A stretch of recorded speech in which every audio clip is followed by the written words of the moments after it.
Okay, dear guests, good morning.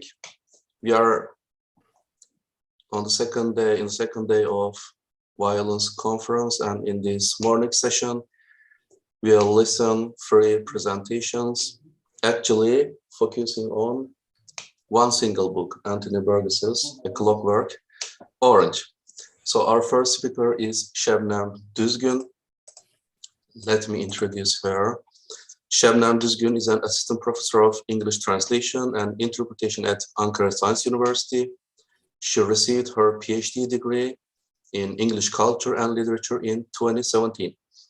Her main research interests include 18th and 19th century English literature, utopia, dystopia, science fiction, women's literature, and gender studies.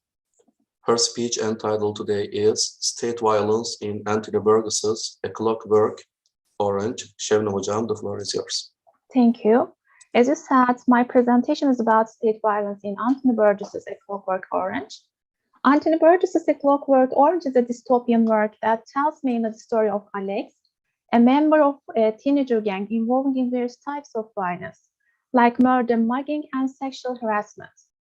The novel displays not only the violence performed by Alex and his friends, but also on the violence exercised by the state.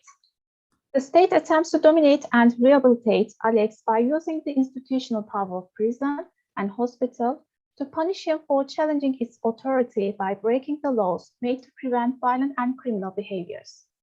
This presentation examines A Clockwork Orange in the light of Foucault's theory about power to show that the state contains and controls nonconformist individuals and uses violence as a political apparatus to sustain its ideology and hegemony.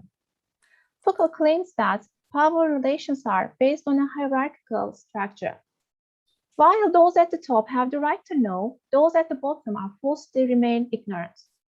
Moreover, he asserts that the powerful who has knowledge creates his own truths and rules and punishes those who act against his custom. Confinement is a means of punishment which is exercised by the powerful who have all power of authority, of direction, of administration, of commerce, of police, of jurisdiction, and of correction. As the authoritative powers confine those who challenge conventional social norms, Foucault regards confinement as the suppression of the difference. The persons confined to correction houses were social outcasts, like perverts, the unemployed, the idle, and vagabonds. As they did not contribute to the economy of their country, they were considered to be immoral persons who lacked the sense of duty and who should be put into correction houses to be rehabilitated. A Clockwork Orange, which discusses the violence exercised by state authorities, can be studied in the light of Foucault's theory about power. As the powerful produce their own rules and punish those who act against their rules, the state punishes Alex, who kills an old woman, for deviating from the laws. Initially, he is confined in prison, a kind of correction house discussed by Foucault. In prison, Alex loses his individual identity, and he is renamed as 6655321 and Alex not no longer. He is also forced to be dressed in the height of prison fashion, which was a one-piece suit to remind him that he is not different from other prisoners. Creating uniformity and assigning numbers to criminals, the state imposes its power on people who go against its decrees. Violence is also a part of the state's plan to rehabilitate those who threaten its authority. In prison, Alex is kicked brutally by warders, which makes him feel as if he was in human zoo. Moreover, Alex sees warders barking at prisoners and lashing them as if they were broke-down apes. As criminals defy state authority, they are disgraced and tortured through the inhumane cell confinement, which is complained by Alex. Quote, "This cell was intended for only 3 when it was built, but there were 6 of us there, all jammed together, sweaty and tight." Unquote. Treating the prisoners like animals, warders are also involved in psychological violence by watching and controlling prisoners constantly. State authorities justify state violence on religious grounds. The governor claims that the state has the right to punish those who go against its rules by referring to the Bible. Quote, An eye for an eye, I say. If someone hits you, you hit back, do you not? Why then should not the state very severely hit by you, brutal hooligans, not hit back also? Unquote. However, the quarrel among prisoners, including Alex, proves that the confinement is not an efficient method to kill the criminal reflex, so state authorities decide to try a new method called Ludovico's technique to rehabilitate the criminals breaking their laws. Alex, who wants to be freed from prison, volunteers for the methods. The governor tries to convince Alex to volunteer for the new technique by claiming that he will be a free man again and have his own name if he accepts to be transferred. Quote, you, 6655321 are to be reformed. It is believed that you will be able to leave state custody in a little over a fortnight. You will be out again in the big free world, no longer a number, unquote. The prison chaplain, who is a minister of the state representing religious power also, assures Alex that he will be made into a good boy, and he never again will have the desire to commit acts of violence or to offend in any way whatsoever against state's peace. However, he points to the dilemma brought about by the state's decision to impose goodness on criminals. Quote, the question is whether such a technique can really make a man good. Goodness comes from within. Goodness is something chosen. When a man cannot choose, he ceases to be a man, unquote. Therefore, the state's decree to reform those challenging its authority is an attempt to deprive people of the ability to make an ethical choice and act according to their own will. In this way, the state, as a dominant figure, abuses its power to control its citizens by imposing its own truths and rules. According to the state's political ideology, a homogeneous society should be comprised of obedient, healthy, and economically productive citizens. However, Alex, an unemployed criminal young man, poses a threat to the welfare of the state, and he is accused of rioting and breaking the state's peace. Therefore, one of the doctors using Ludovico's technique maintains that state authorities want to teach Alex to detest violent behaviors through exposing his body to violence. Quote, violence is a very horrible thing. That's what you are learning now. Your body is learning it. What's happening to you now is what should happen to any normal, healthy human organism, contemplating the actions of the forces of evil, the workings of the principle of destruction. You are being made sane, you are being made healthy, unquote. In the name of keeping order, state authorities aim to make Alex cured and turn him into as distant a lad as you will meet on a May morning, inclined to the kindly word and helpful acts, unquote.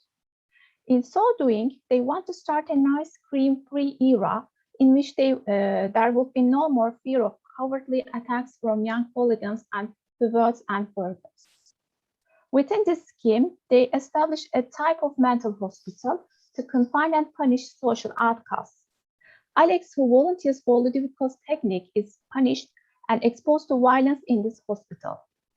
Scientists employed by the state torture Alex by forcing him to take some pills and watch films having ultra-violence. Alex describes his suffering during this remodeling process.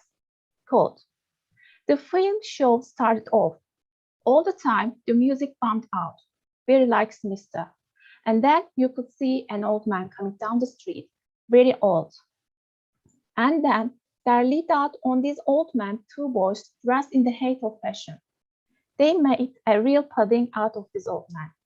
Now, all the time I was watching this, I was beginning to get very aware of not feeling all that well, unquote.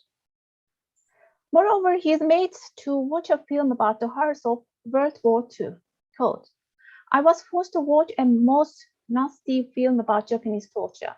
It was the 1939-45 war, and there were soldiers being fixed to trees with nails and having fires lit under them. The pains I felt now in my belly and the headache and the thirst were terrible. So I screamed, stop the film. I can't stand anymore, unquote. Scientists also want him to hate sexual harassment, which is against the laws of the state. Therefore, they force him to watch a film depicting the rape of a young woman, which makes Alex feel sick and in distress. His torture reaches to utmost level when he is made to detest classical music, which is the thing he most likes. Doctors ignore Alex's complaints as they think there is a punishment element, and the governor also be pleased. Although Alex protests being punished through violence, he is exposed to everyday torture by state authorities who want criminals to be impelled towards the good by paradoxically being impelled towards evil.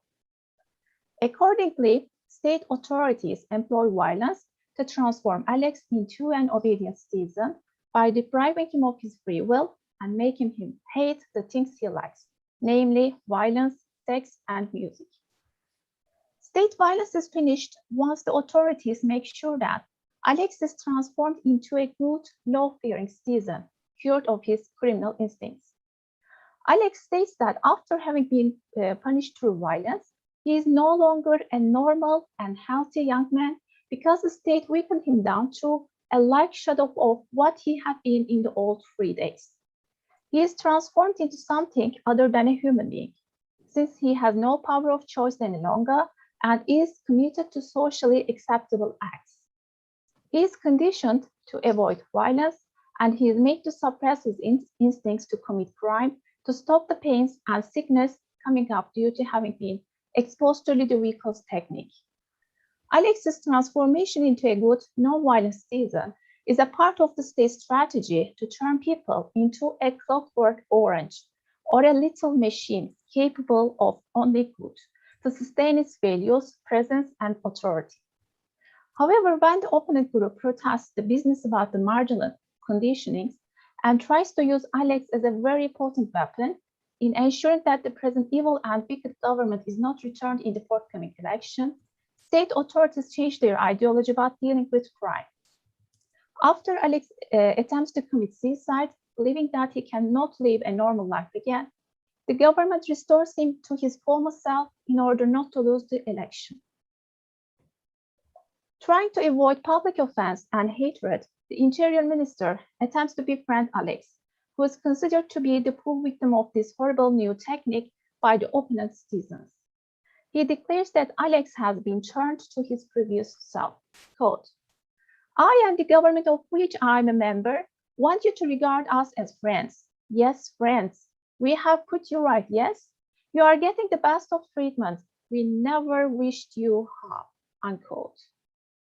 Alex notices the change in his body and feels his whole body being like emptied of as it might be dirty water and then filled up again with clean.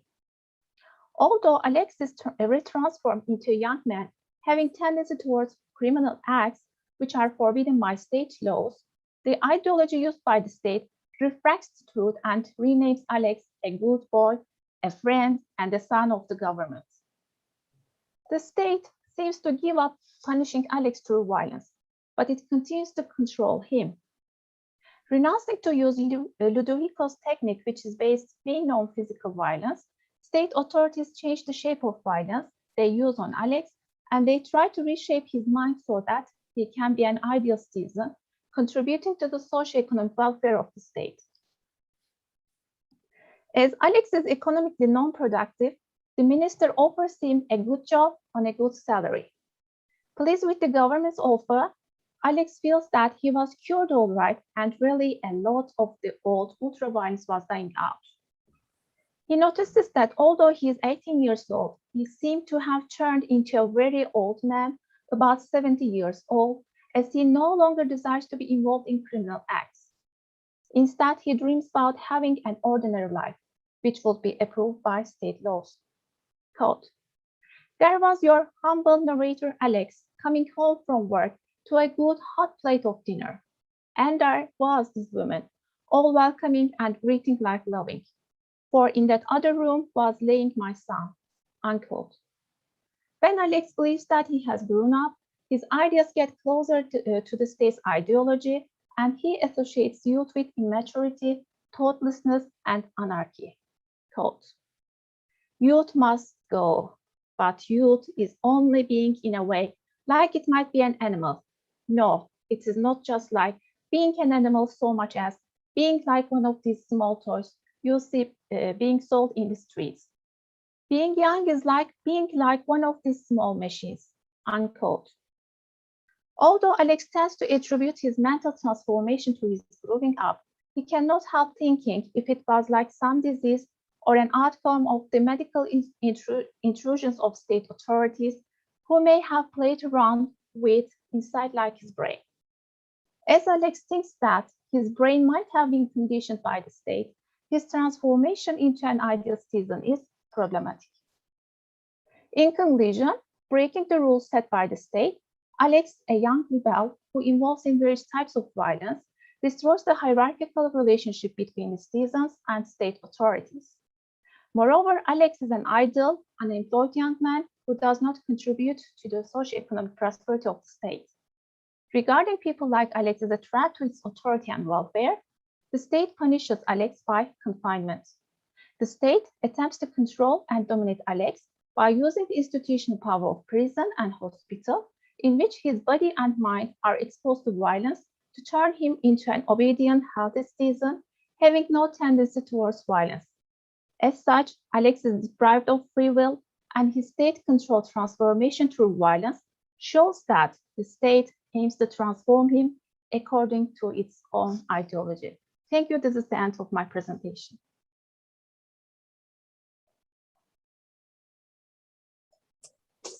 So thank you, Şebnem Hocam.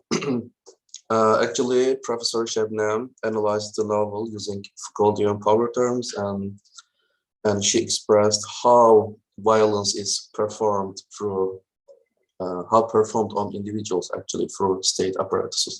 So very well, very good, Şebnem Hocam. Thank you. Thank you. You're welcome. Our next speaker will be Anuska Queen. Am I audible? Please let me first introduce you, dear Anuska. Anuska Guyen is currently an undergraduate student at Jadavpur University, Yes. Kolkata, India. Yeah, she studies comparative literature as her major. She was born and brought up in Kolkata, India. She is interested in literature, especially modernist, postmodernist literature and feminist literature. She has participated in a few universities, organizing committees, and in Model United Nations. She is trilingual. She can speak English, Bengali, and Hindi fluently. Her hobbies are mostly blogging, reading novels, baking, and watching documentaries. Her speech and title today is A Clockwork Orange by Burgess, revisiting the violence in postmodern literature. So, dear Anuska, the floor is yours. No. It's actually revisiting violence in a dystopian fiction. Ah, okay. Sorry for the inconvenience. We'll correct it, I promise. Yes. May I start? Yeah, please. First of all, I would like to share my screen because, may I? Yeah, of course.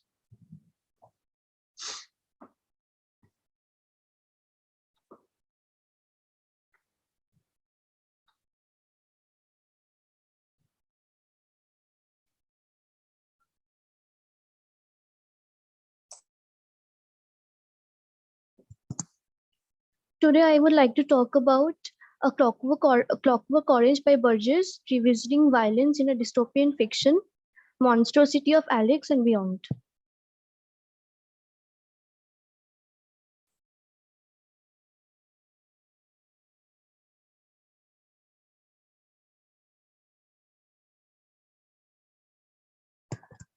This is actually my abstract, which is the introduction here. Violence in literature is very perspective oriented. People ought to analyze human to human relationships, cultural differences, authors' individual psychology, and many more. Violence can be a multifaceted phenomena.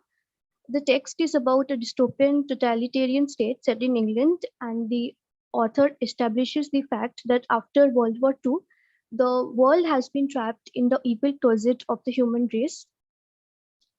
Then I would like to add a quote by Mahatma Gandhi. He said, "I object to violence because when it appears to do good, the good is only temporary.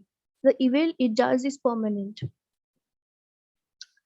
We have seen that Alex is the protagonist of the novel, and he spreads violence without any specific purpose.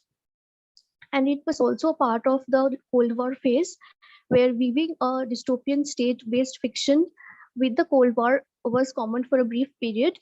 The paper revolves around different facets of violence, starting from depicting dystopia and choice together, using Natsat as a medium of violence, illustrating the sheer importance of being human or humane to focusing on Alex's unusual and classical music taste, and outlining the totalitarian state's hypocrisy in implementing the Ludovico technique. A Clockwork Orange should not be labeled as a book of violence. Rather, it is a book about choice and free will.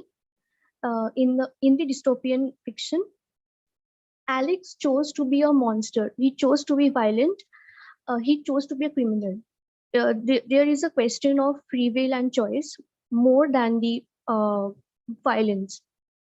The ultra-violence used in this book are mostly associated with the romanticization of social liberalism, aesthetic daring, and the state's dehumanizing character, which are the prime sources of the dystopian element. Alex and his droogs lack empathy, and Burgess predicted that youth culture would attach to sexual precocity and a kind of disturbed knowingness. By facets of violence, I mean different dimensions. Like violence is a multifaceted one and perspective oriented, especially in literature. The novel or the novella expands from the sexual exploitation of both the sexes, the violence-induced slang, Natsat, to a battle between the humanity and the state. Here in this paper, we will revisit the violence in this dystopian fiction and discuss various layers and aspects of violence we get to observe in the fiction.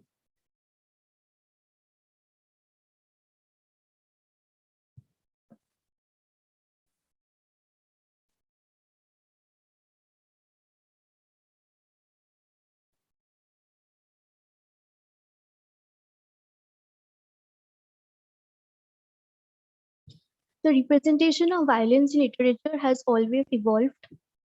We have seen of the Mahabharata, Beowulf, Iliad to Oedipus the King, King Lear, and Moby Dick. Violence has always evolved. The former set depicts violence for power, while the latter set portrays human violence. Talking about modernism, it is more about World War II, and many writers centered their works on violence itself.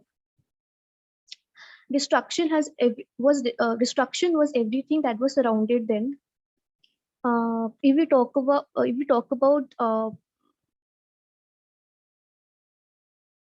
violence has spread its branches and has taken various forms, like state violence, racial violence, environmental violence, sexual violence. And if we have seen the recent Netflix series called Made, it has clearly showed that violence is beyond blood and bruise. It's emotional abuse is a violence too.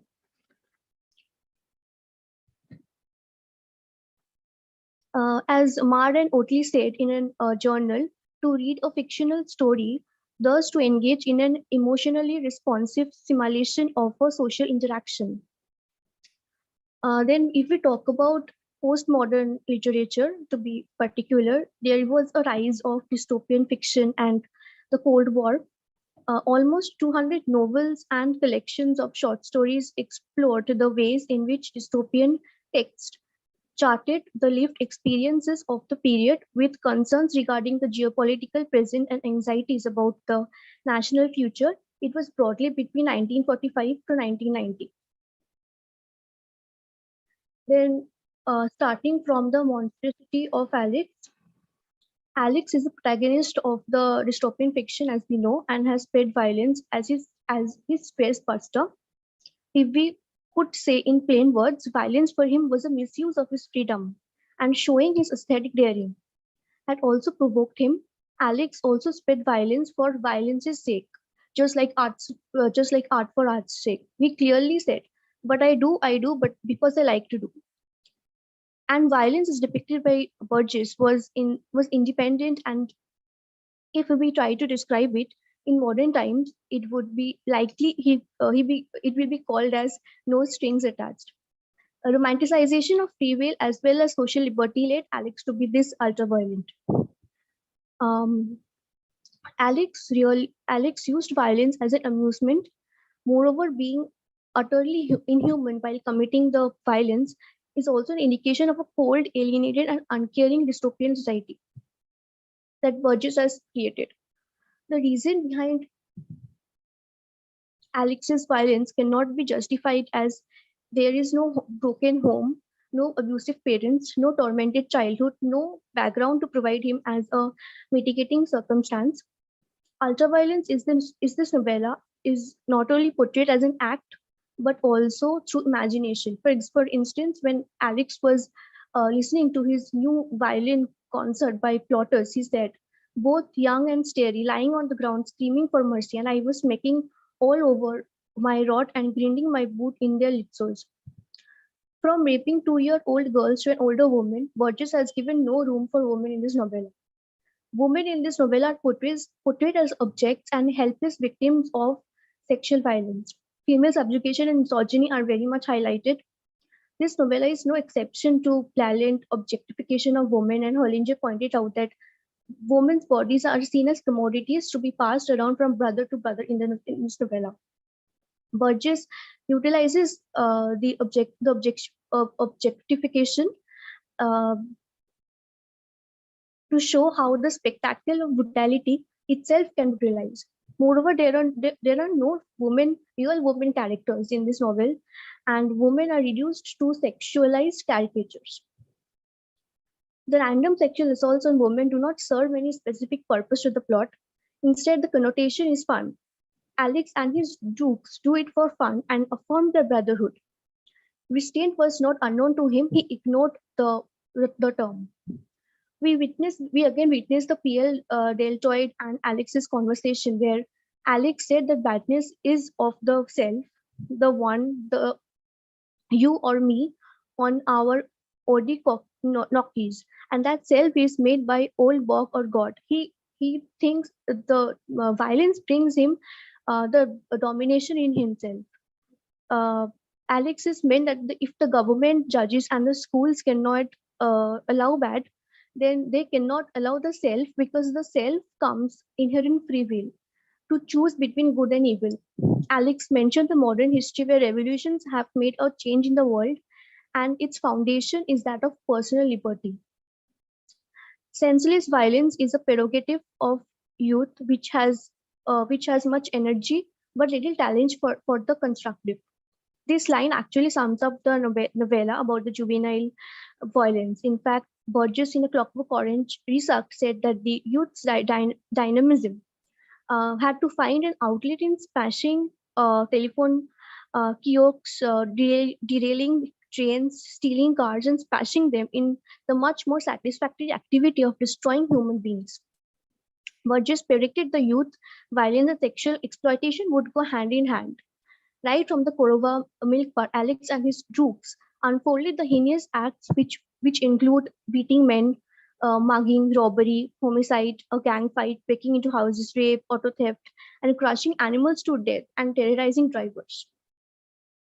Next, we come to the question of free will and choice. Sargent describes dystopia as a non-existent society described in considerable detail and normally located in time and space. The author intended a contemporary reader to view as a criticism for that contemporary society. Adding to that, Abrams also said dystopia represents a very unpleasant imaginary world in which ominous tendencies of our present social, political, and the technological order are projected into a disastrous future culmination. Here, Burgess has created a totalitarian state which is set in the near future, which incorporates elements of both Soviet-style communism and American consumer capitalism. Most probably it is set in the early 60s, and when USA and USSR were trying to establish themselves as superpowers. The novel also shows a detached, uncaring society where ultraviolence is the only method of saying I am alive. The root sources of dystopia in this novel here are Alex and his teen gang spreading ultraviolence, as well as the state's repressive tactics on man. For the latter one, the state wants to dehumanize man and take away one's free will. We have seen Alexis as the oppressor and the subject. Now, after the state punished him, the state becomes the oppressor and the subject. We can conclude that one's utopia is one's dystopia. The same situation gets reversed. We just have to look through different lenses. Then Burgess used the concept of dystopia to reveal a universal aspect of being human. Alex is fascinating protagonist for a dystopian novel because he does not want to revolutionize his society, and at the same time he allows himself to feel emotions in a robotic and alienated world. F. Alexander, the most important figure in this novel, said the society has become a full apparatus of totalitarianism, and clearly there is a conflict between humanity and the state. Alex is quite a dystopian protagonist, to say the least. He questioned the government and the society. He felt that there are many things wrong in the system. For example, Alex asked if Alexander, and what do I get out of this? Do I get cured of the way I am? Do I find myself able to sushi the old choral symphony without being sick once more? Can I live in a like a normal Disney again? Alex very well knew that the intentions of Alexander's were different, and curing his condition was not one of them. He said to Alex that they have turned you something other than a human being, and he's a little machine capable only of good. He added that music, sexual act, literature, and art have become a source of pain and not of pleasure. He has no real choice, has he? Self-interest, fear of physical pain drove him to the grotesque act of self-abandonment.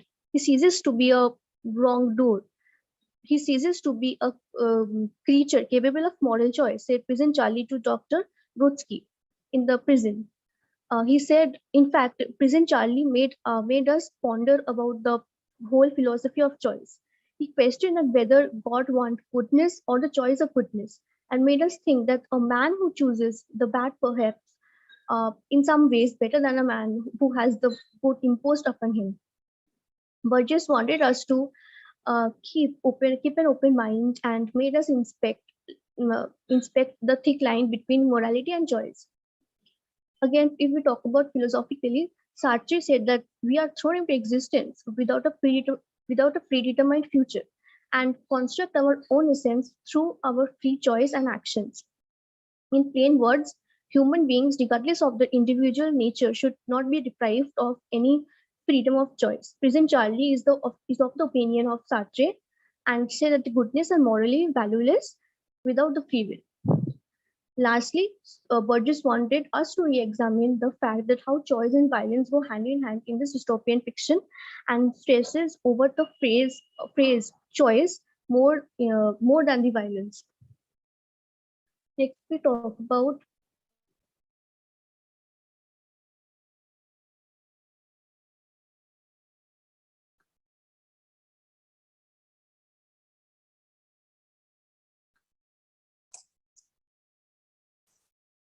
Yeah, Anushka, you still have time? About 7 minutes. okay. Have you finished or No, you'll no, go? No. Okay.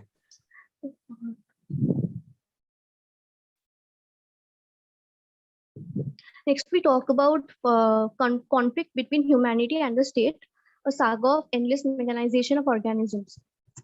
Alex was called as 65321 a random prisoner being called as 920537. These are indications of the state's attempt to turn the prisoners into Clockwork Orange. Eradication is the key term, I think, is what the government wanted. Eradication of individualism, certain interests like art, music, creativity, and much more. The state's ideology builds upon the fact that the portrayal of the ultraviolence shown during therapy would turn the criminals into a sane person, devoid of any emotions and personality. But what distinguishes the novella from the Orwellian dystopia is the former does not contain any helpless population terrorized by the totalitarian state. This is more of a society that manifests a degree of social freedom that realizes much of what 60s counter culture would want in the mainstream society. The intersection of violence, humanity, and dystopia have been shown up to us through Alex's eyes. But Nazi is open to interpretation. The morals and ethics remains the same. To elucidate the former, the humanistic approach a bit, Alex felt connected to Beethoven symphony and how important the art is for Alex. Now, if we talk about painting a little bit, we have seen Alex is building a mural where children have vandalized that. We get an indication that vandalized painting was that of the socialist realism, the official style of art of the USSR, and the children had vandalized them by drawing speech bubbles with dirty words in a speech. Burgess tried to convey that there is something human about the painting, and at the end of the day, it's a piece of art and should not be vandalized. Violence in the Cold War phase was primarily between humanity and the state. Burgess had put the violence in the novella through a dystopian vision.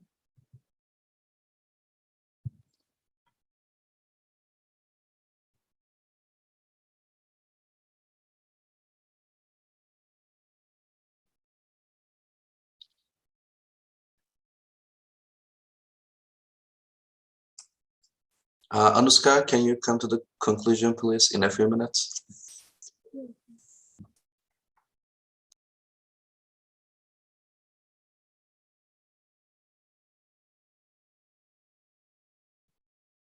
We talk about the size, the state, and the gruesome Ludovico technique.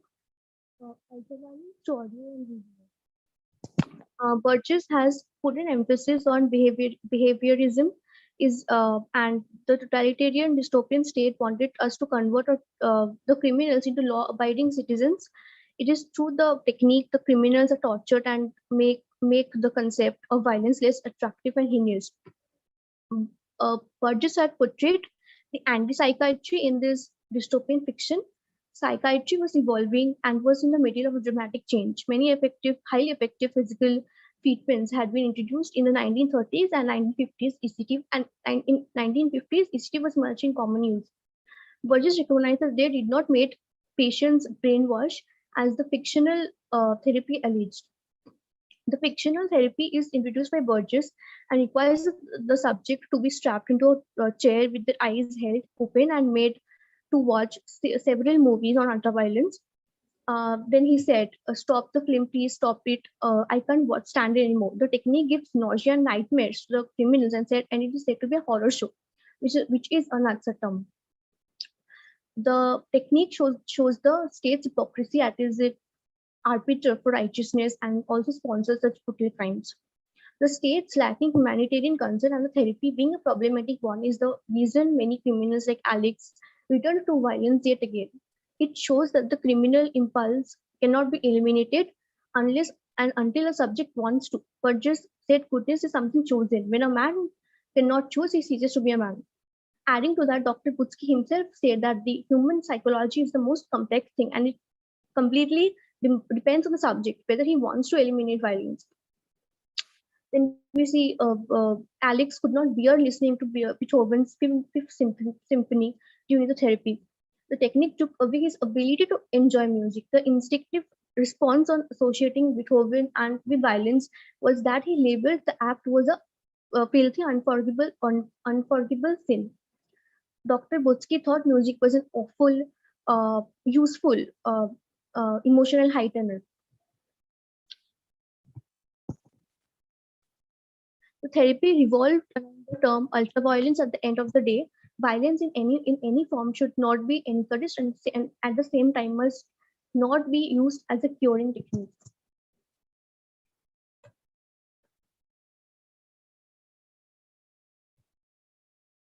If we summarize the whole presentation in few sentences for each of the parts, it first would be Alex's violence in this dystopia. It intends to pull our focus the question of choice and morality. Burgess used the concept of dystopia to reveal a universal aspect of being human.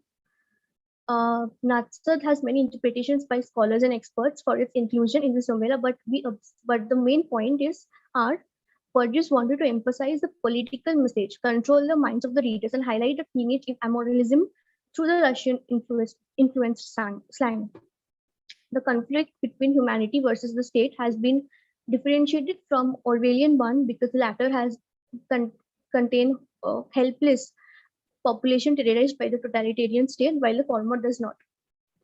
The representation of music and violence has been neglected, but in this fiction, we cannot overlook it at all. Beethoven, Bach, and Mozart formed the foundation of Alex's classical music taste. Alex himself said that the music has sharpened him up, made him feel like the old Bach himself, thereby making him the most powerful in the whole world. Alex somehow felt the domination through his choice of music, as he said, fading away in my half hour. Connection between the classical German tradition and male violence should not be ignored. Lastly, the Ludovico technique forms a chunk of the state's hypocrisy. The therapies seem to be very blunt, and it does not really help the victims to be very honest, making the prisoners watch the ultraviolent movies of World War II clearly showed how shallow the government and the techniques are. It has attempted to take away the basic free will and has forced the victims into an android devoid of any personality and creativity. The government tried to eradicate the violence through this technique, which also revolved around ultra-violence. Violence in any form should not be encouraged. Thank you.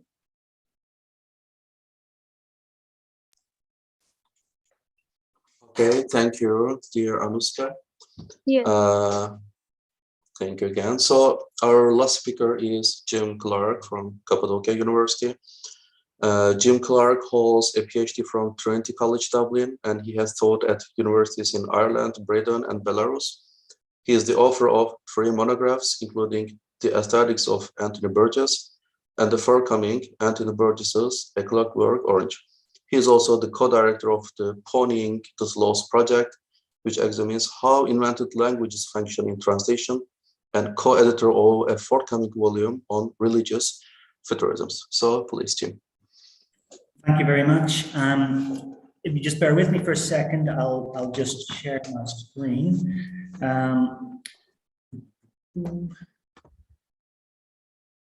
Okay, are we all seeing that? You can see the slide?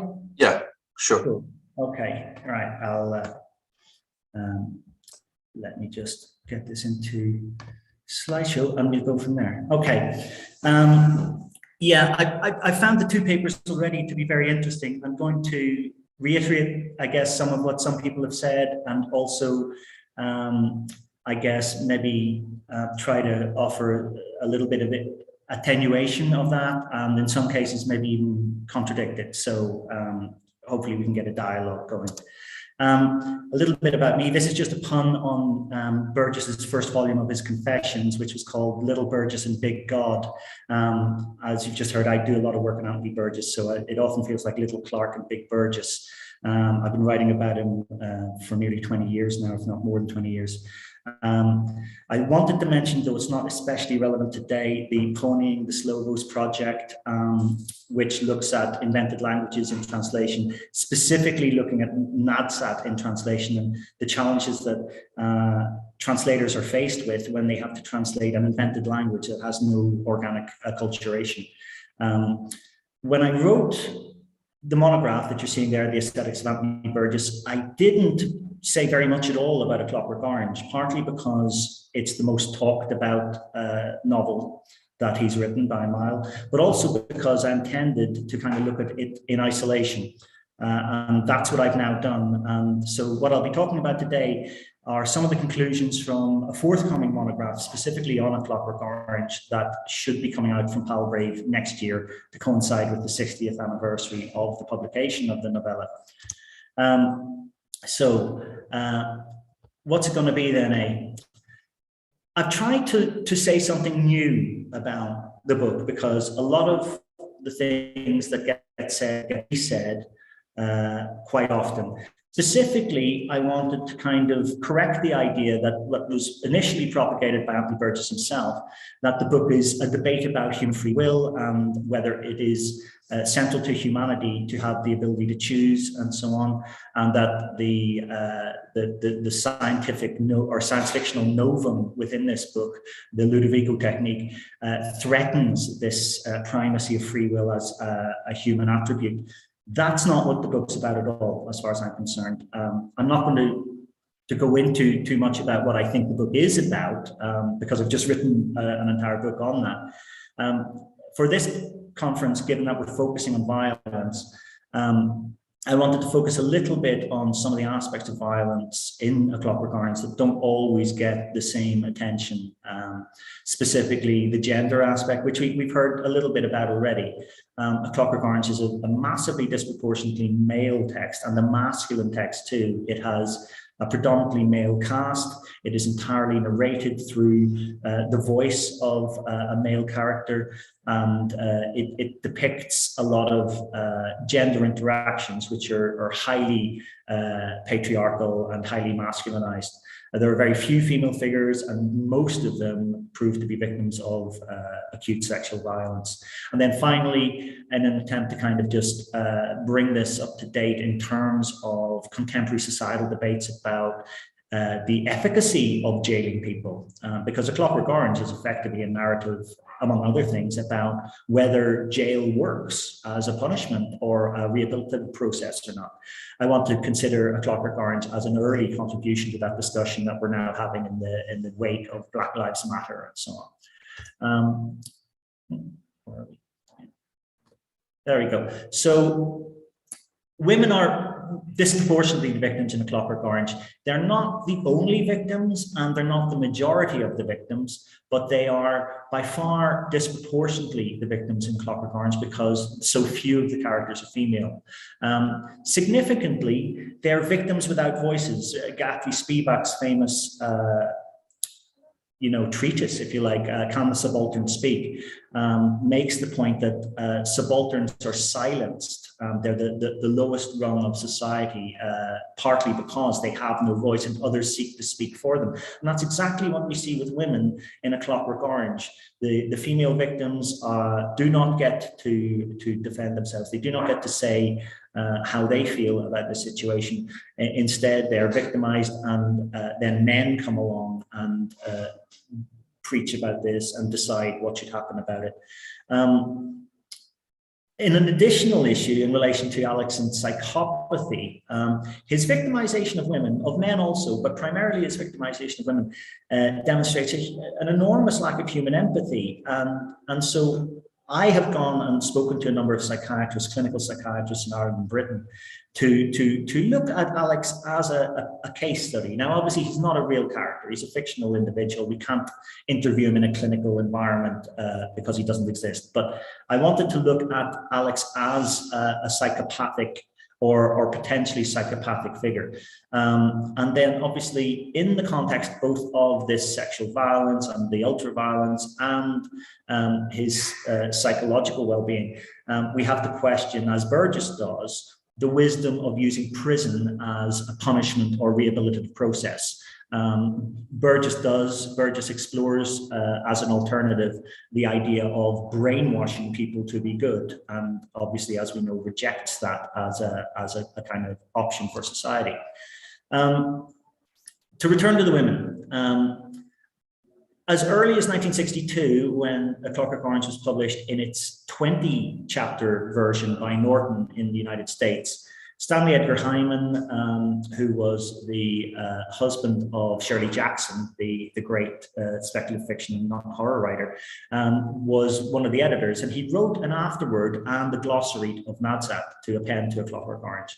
And in that, he makes this point that women are sexual violence objects, and the objectification of sex is rape, and it's mechanical, and the fetishization of breasts casts a kind of horrific distortion of maternity onto it. So as early as the very first kind of critical appraisal, which effectively is what Hyman's book was, or Hyman's contribution to the Norton book was, people had identified that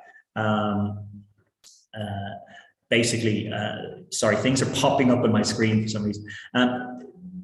As early as Stanley Edgar Hyman, people had identified the innate misogyny of this text.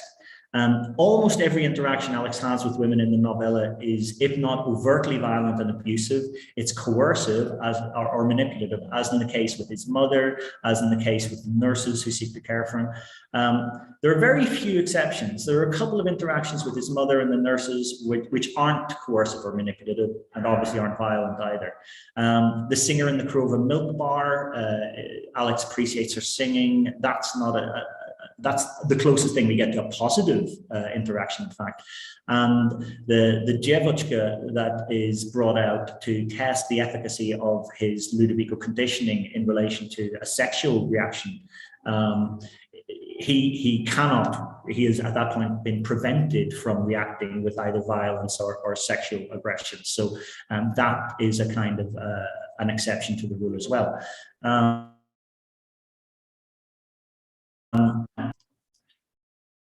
Like I say, women are disproportionately the victims in this text. There are many, many fewer women than men as characters in the world of A Clockwork Orange. But given the proportion of them that are victimized, they are massively disproportionately victims. His sexual violence, in terms of Alex and the Druids, and also his rival Billy Boy and his gang, is aimed solely at women. Now, the interesting comparison here is with Stanley Kubrick's cinematic adaptation from 1971, where consistently throughout we see depictions of homosexuality as a latent form of threatened violence. Now, this does have some root within the original novella, because obviously the murder that Alex commits while in prison on one of his cellmates originates when this cellmate makes a homosexual approach to him. That scene, incidentally, doesn't occur in Kubrick's adaptation of the movie, but plenty of other examples of homosexuality representing intimidation or threat or overt violence do occur in Kubrick's movie. These aren't in the novella. In the novella, women are the targets of sexual violence exclusively. Now, if we quantify these things, we see just how horrific it is. There are 2 instances of pedophilic sexual assault on 10-year-old girls in the novella when he brings the Djevochkas home from the disc boutique and assaults them in his house. There are 2 instances of murdering women. The wife of F. Alexander and the cat lady are both murdered. In the case of F. Alexander's wife, following a brutal gang rape. When we look at the afterlife of A Clockwork Orange, Burgess obviously was quite discontented with the Kubrick cinematic adaptation.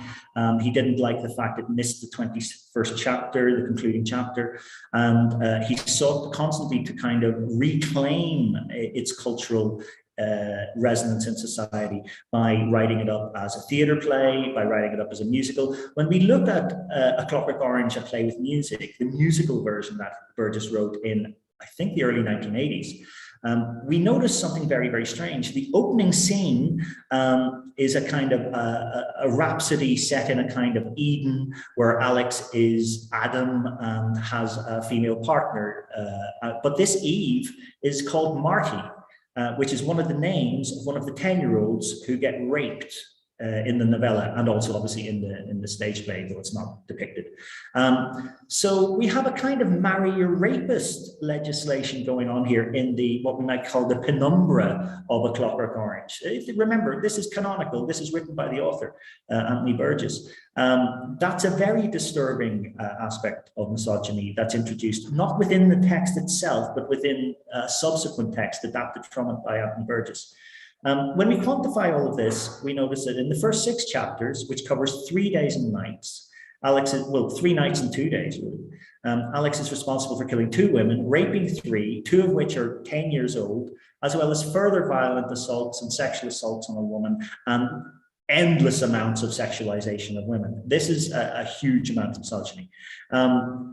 What we can also note, and the Pony and the Slobos team have looked at this is embedded in the NADSAT as well. There's a huge, what we call in linguistics, over-lexicalization of terms used for women. So we get dziewuczka, babuchka, terms taken from Russian, but we also get terms like sharp, which is rhyming slang for the female anatomy. These are nearly all derogative. Many of them are highly sexualized, and they indicate a pathological version of an adolescent teenage male psyche. This is how women are mediated within the novel, because the novel is written in NADSAT and narrated by Alex through NADSAT. So it permeates how women manifest within the novel, and this is why they are subalterns and cannot speak.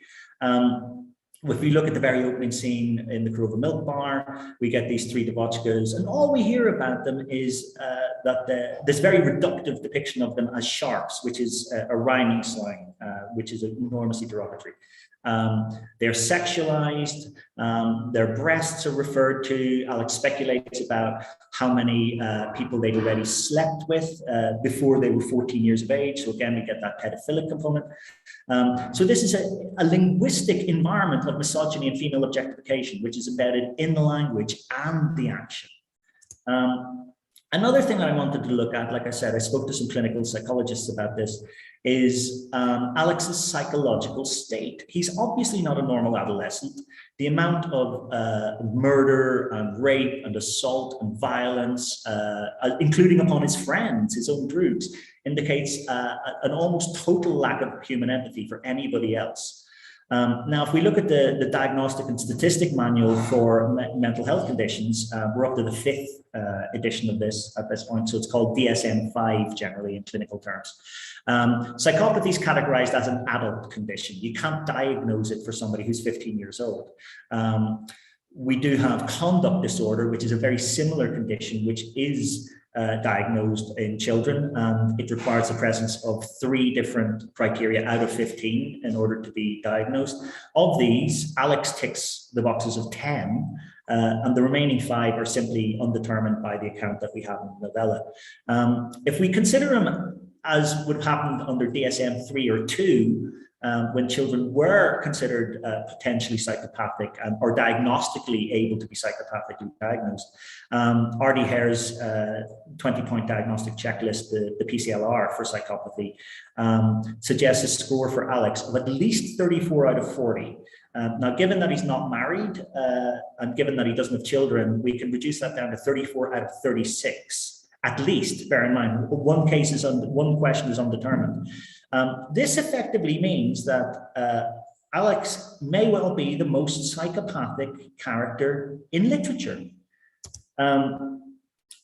Finally, I wanted to come to the issue of incarceration in this era of anti-carceration and anti-carceral modes of societal policing and punishment that's been gathering voice since the advent of Black Lives Matter in 2020. But there were always advocates for this, especially in America. I think people have always questioned the validity of locking up literally millions of people. And science fiction, fantastica more generally, but specifically science fiction, has often sought to consider alternatives to incarceration as modes of rehabilitative justice. If we consider Jonathan Swift's Gulliver's Travels, almost 300 years ago now, in his kind of utopian depiction of the land of the Houyhnhnms, we get a world without prison. In Robert Heinlein's Harsh Mistress, which is just after A Clockwork Orange, we have the depiction of the lunar penal colony becoming its own independent nation. So it literally, the prison reforms itself in that text. A Clockwork Orange, however, does not offer viable alternatives to prison, although it does question the validity of using prison as a methodology. So the alternative that he offers, the brainwashing by the Ludovico technique, is demonstrated to be even more dangerous than incarcerating people, even though incarcerating people serves absolutely no purpose in this novella. Now, Joe Darlington has noticed, just to push this a little bit further on, Joe Darlington has written, and he's not the only one to write this, that the most significant legacy in the real world of A Clockwork Orange, and especially the Kubrick adaptation, has been its impact upon the medical practice of psychiatry itself.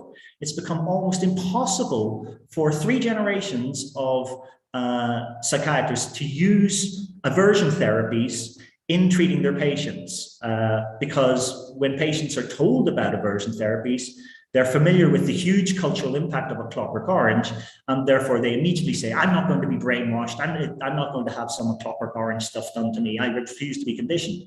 And this makes an entire mode of therapeutic psychiatry unavailable, and has been unavailable for 50 years, largely, not entirely. Now, it's worth noting that A Clockwork Orange emerged during a very brief public scare about the potential of brainwashing. We now know that this was largely, well, it was non-existent and was largely the product of a psyops activity introduced by the CIA to kind of smear their geopolitical rivals, primarily in China and Vietnam, but later in Soviet Russia, to say that these people were brainwashing prisoners and so on. And weirdly enough, the idea for this PSYOPs operation came from another science fiction dystopia writer, Cordwainer Smith, who was also, a CIA operative and a diplomat, amongst other things. Now, we can state quite categorically, it is impossible to brainwash people in the manner depicted by the Ludovico technique in this novella. You cannot brainwash Alex. Nobody has ever been brainwashed in this manner. But yet, this novel has functioned for 60 years, and certainly the movie for 50, to limit potential uses in therapy of aversive conditioning, which can be of help for some people. I'm going to leave it there so that we have time for questions, and I thank you very much for your attention. I've just included the link there to the Ponying the Slogos site for people who are interested in the NADSAT component or are interested in the translation of invented language. Thank you very much. Okay, thank you very much, Jim. So we still have time for participants' questions or contributions. Dear participants, you are welcomed to ask your questions.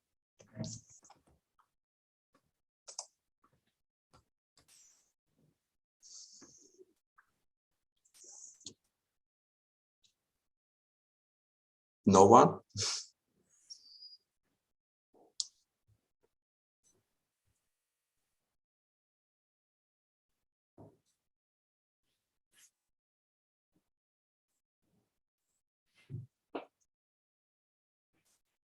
So I guess there will be no question, no contributions.